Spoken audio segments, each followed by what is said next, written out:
పిఠాపురంలో కొంతమంది జబర్దస్త్ ఆర్టిస్టులు వెళ్ళి పవన్ కళ్యాణ్ గారికి ఈ ఉమ్మడి దానికి వాళ్ళు సపోర్ట్ చేస్తున్నప్పుడు ఆవిడ ఒక పదం వాడారు. వాళ్ళంతా చిన్న ప్రాణాలు, తర్వాత మళ్ళీ అవకాశాలు రావేమో, మెగా ఫ్యామిలీకి ఎదురెళ్తే తొక్కే అన్న టైప్లో ఆవిడ కామెంట్లు చేశారు. మీరు వినే ఉంటారు. దానికి కొంతమంది జబర్దస్త్ ఆర్టిస్టులు కూడా రీకౌంటర్ ఇచ్చారు. అండ్ ఆర్పి గారు కూడా ఎలా ఫైర్ అయ్యారో మీకు తెలుసు. సో మీరేం చెప్తారు? అంటే నీకు మళ్ళీ పునర్జన్మ జబర్దస్త్. శ్యాంప్రసాద్ రెడ్డి గారు బాబా అంటే అలా పడేశాడు జబర్దస్త్. అక్కడ పనిచేసిన వాళ్ళు అందరూ హైపరాది కానీ, గెటప్ సీను కానీ, సుధీర్ కానీ, వీళ్ళందరూ కిరాక్ ఆర్పి కానీ, వీళ్ళందరూ ఆర్టిస్టులు. వీళ్ళంతా చిన్న ప్రాణాలు అంటే నీలాగా దోచుకోలేదుగా. వాళ్ళు జబర్దస్త్లో వచ్చిన దాంట్లోనే ఇల్లు కట్టుకున్నారు, వాళ్ళ ఫ్యామిలీలతోటి హాయిగా హ్యాపీగా ఉన్నారు. వాళ్ళు ఉడతా భక్తి కింద వాళ్ళు వచ్చి ప్రచారం చేయడం వాళ్ళ బాధ్యతగా తీసుకున్నారు. వాళ్ళకి పార్టీ ఏమి డబ్బులు ఇవ్వలేదండి. వాళ్ళ డబ్బులతోటి ఎవరికి వాళ్ళు స్వచ్ఛందంగా వచ్చారు. ఎన్ఆర్ఐలు ఎక్కడి నుంచో అబ్రాడ్ నుంచి వచ్చిన వాళ్ళు ఎన్ఆర్ఐలు కూడా వాళ్ళు డొనేట్ చేసుకుని వాళ్ళు వచ్చి 10-15 మందికి బృందాలుగా విడిపోయి బ్రహ్మాండంగా ప్రచారం చేశారు. వీళ్ళంతా చిన్న ప్రాణాలని తేలిగ్గా చూడటం. నీకు నాగబాబు గారు కూడా చెప్పారు, పవన్ కళ్యాణ్ గారు ఎప్పుడైతే ఛార్జ్ తీసుకున్నారో ఇక అక్కడి నుంచి మనం ఎన్నికల్లో మాట్లాడుకున్నాం, మాటల యుద్ధాలు అయిపోయినాయి. ఇంక మనం అభివృద్ధి వైపు, అభివృద్ధి ఎలా జరుగుతుంది, రాష్ట్రంలో ఎలా ఉంది, ముందుకు వెళ్దాం. ఈ కామెంట్లు కూడా మనం ఎవరు మాట్లాడకూడదు అని అన్నారు. మీరు అడిగారు కాబట్టి లాస్ట్ చెప్తున్నాం. అడ్డగాడిదిలా ఉన్నాం, గాడిదికి వచ్చినట్టు నీకు 55 వచ్చినాయి, ఇలాంటి మాటలు. అసెంబ్లీ గేట్ తాగలేము, నెక్స్ట్ అది జగనన్న ముంజేతి మీద వెంటుకు కూడా పీకలేము, నోటికి ఏదో వస్తే అది మాట్లాడారు. సో వాళ్ళకి తెలియలే రేపు అనేది ఒకటి ఉంటుందండి. ఈ రోజున నేను మాట్లాడినా రేపు అనేది ఒకటి ఉండాలి. అక్కడ కర్మ సిద్ధాంతం నమ్ముతాను నేను. అది ఇక్కడే చూపిస్తుంది, ఎక్కడికే వేరేది ఉండదు. ఆయన చేసుకున్నాడు కాబట్టి 11లోకి వచ్చాడు. రేపొద్దున్న 1, 2 అలా ఉంటుందండి. ఇంకా చరిత్ర అక్కడికి అయిపోయింది. ఇంకా మళ్ళీ ఎంత చేసినా కూడా రాదు. ఈమె కూడా నోరు అదుపులో పెట్టుకోకుండా ఏది పడితే అది మాట్లాడేసింది.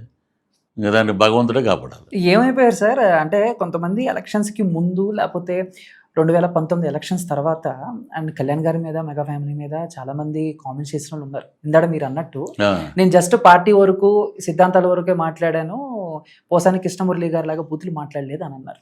సో ఏంటి దాని గురించి ఏం చెప్తారు? ఆయన గురించి అంటే ఆయన ఎక్కడ ఉన్నాడో కూడా తెలియదండి. పోనీ ఏదైనా చెప్దామన్నా పోనీ ఆయన ఎక్కడ ఉన్నాడో ఎవరికి తెలియదు. మళ్ళీ కలవలేదా సార్? అసలు నేను ఎప్పుడు కలవలేదు. వచ్చిన తర్వాత ఎప్పుడు మా పార్టీలో ఉన్నప్పుడు కూడా నాకు అగైనెస్ట్ ఆయనే. పార్టీలో వైసీపీలో ఉన్నప్పుడు నన్ను మాట్లాడింది ఆయనే. ఎందుకు పృథ్వీ గారు అంటే? ఎందుకంటే ఓర్వలేని తనం అండి, ఓర్వలేని తనం. ఇష్టం లేదా? ఓర్వలేని తనం అండి, అంతే. ఇంక అంతకుమించి నేను ఏం చెప్పలేను. ఇంకా ఆయన మంచి కోసం నేను ఆయన అనారోగ్యం పాలైనప్పుడు హాస్పిటల్లో వేసేదాకా నేను 2-3 సార్లు వెళ్ళాను. అంతవరకు అండి. హలో అంటే హలో అంటాం, అంతవరకే. అసలు ఆ హలో అనేది 2 ఏళ్ళ నుంచి కూడా లేదు. ఇక్కడ మామూలుగా ఈ ఇండస్ట్రీ నుంచి ఏమన్నా చిన్న చిన్న మిస్అండర్స్టాండింగ్స్ ఉన్నాయా సార్ మీకు, పోసాని గారికి ఏమన్నా, లేకపోతే ఈ పొలిటికల్ పరంగానే? అంతే, మిస్అండర్స్టాండింగ్ ఏముంటాయంటే ఆయన సినిమాలు ఆయనే, మా సినిమాలు మావే, అంతే. ఏదైనా సెట్లోకి వెళ్ళినా కూడా ఆయన డైలాగ్ అయింది, మన డైలాగ్ మంది, అంతే. అంత రాసుకులు పూసుకునే అంత లేదండి. సరే, కళ్యాణ్ గారిని గెలిపించడం కోసం మీరు, మీలాంటి ఆర్టిస్టులు, మొత్తం జన సైనికులు అందరూ కూడా ఆయన గెలుపు కావాలని చెప్పేసి, ఇలాంటి టైంలో ఒక సొంత ఫ్యామిలీ నుంచి అల్లు అర్జున్ గారు వైసీపీలో ఆయన ఫ్రెండ్కి సపోర్ట్ చేయటం అనేది పెద్ద వివాదం, పెద్ద దుమారం. అండ్ ఆయన వెళ్ళి చెయ్యూపి అలా ఓకే, అదంతా ఓకే, కానీ బట్ ఆయన మాట్లాడిన మాటలు అంటే తను వద్దన్నాడు, బట్ నాకే రావాలనిపించి వచ్చాను అనేది కూడా రకంగా కొంచెం ఎక్కడో మెగా ఫ్యాన్స్ వరకు హట్ అయ్యారు అనేది నిజం. సో మీరు ఎలా చూస్తారు దీన్ని, ఏ కోణంలో చూస్తారు? అంటే అది వాళ్ళతో పాటు బాగా అటాచ్గా ఉన్న బన్నీవాసు గారే మాట్లాడలేదు దాని మీద. ఏదో ఎక్కడో తప్పు జరిగిందండి అని. ఇప్పుడు చిరంజీవి గారికి అలాంటి అసలు ఇష్టం ఉండదండి. ఆయన ప్రతి సంక్రాంతికి 40 మంది 50 మందిని ఫ్లైట్లో కుటుంబాన్ని మొత్తం బెంగళూరు తీసుకెళ్ళి సంక్రాంతి సంబరాలన్నీ చేస్తారు. మరి ఇది ఏదన్నా దాంట్లో ఏదన్నా లొసుగున్నా, దాంట్లో ఏదన్నా లాజిక్ ఉన్నా అది పెద్దన్నయే దాన్ని వాళ్ళు మాడుకుంటారు. It is a family matter, కుటుంబ వ్యవహారం. బన్నీ హెడ్ అవతల లక్షల జనం, అటు రామ్ చరణ్ గారు హెడ్ వెనకాల అటే తక్కువ జనం ఉన్నారు. ఇలాంటివన్నీ వాళ్ళు అందరూ కలిసిమెలిసే ఉంటారండి. ఏదో టీ కప్లో తుఫాన్ లాంటిది, అంతే అంటారు. అంతే. అంటే మామూలుగా ఇప్పుడు మీ ఇందాక మీరు అన్నారు ముగ్గురు కూడా బయట వ్యక్తులనే క్షమించేస్తారు ఇక. అంతే. ఇప్పుడు బయట వ్యక్తులనే క్షమించినప్పుడు కుటుంబంలో వ్యక్తులను ఎందుకు క్షమించరండి? రేపు పొద్దున్న రామ్ చరణ్ గారి సినిమా పెద్ద హిట్, నేషనల్ అవార్డు వచ్చింది, నువ్వు కూడా కొట్టావు అన్నా అని ఆయన అంటాడు, అనొచ్చు. ఈయన సినిమా హిట్ అయినప్పుడు వాళ్ళందరూ సరదాగానే ఉంటారండి. అది ఈ మధ్యలో ఫ్యాన్స్ హడావిడి తప్పితే ఇంకేముండదు. సార్ ఇప్పుడు మీరు జనసేనలో ఉన్నారు అండ్ ఎలక్షన్స్ అయిపోయినాయి, మళ్ళీ 29లో ఎలక్షన్స్ వస్తాయి కదా, ఈ గ్యాప్లో ఏమన్నా మీకు ఇంకేమన్నా ఇంట్రెస్ట్ వచ్చి ఎక్కడైనా సీట్ ఇస్తే కళ్యాణ్ గారు పోటీ చేయడానికి రెడీగా ఉన్నారా? మీకు ఆ ఇంట్రెస్ట్ ఉంది? ఇందాడు అన్నారు అసెంబ్లీకి వెళ్ళి ఇది స్క్రిప్ట్ అని చెప్పాలని ఉంది నాకు అని చెప్పేసి, సో ఉందా మీకు మైండ్లో? అంటే అది ముందు 2029లో చూద్దామని నేను కూడా ఆగిపోయా.